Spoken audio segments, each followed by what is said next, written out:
Seven Pillars of Wisdom by T.E. Lawrence, it talks a lot about the importance of cultural mimesis.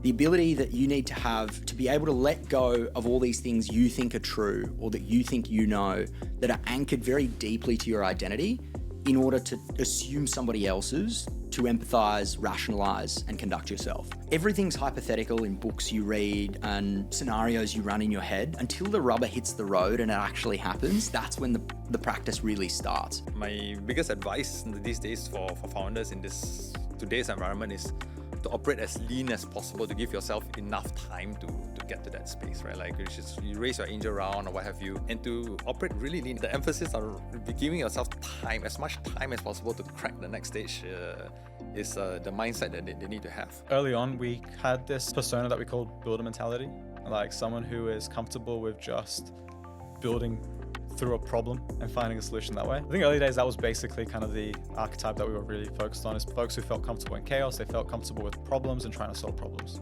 Because early days, like the last thing you want is people who super wed to just one thing when that thing could change. You know, make sure that we find folks who kind of love being at the stage of a company. They love this idea that of what we're building and that it's changing and that people are joining and that customers are coming and that problems are showing up and that we have to fix it. Like that's the stuff that people thrive on. I still think that's something that we index heavily on.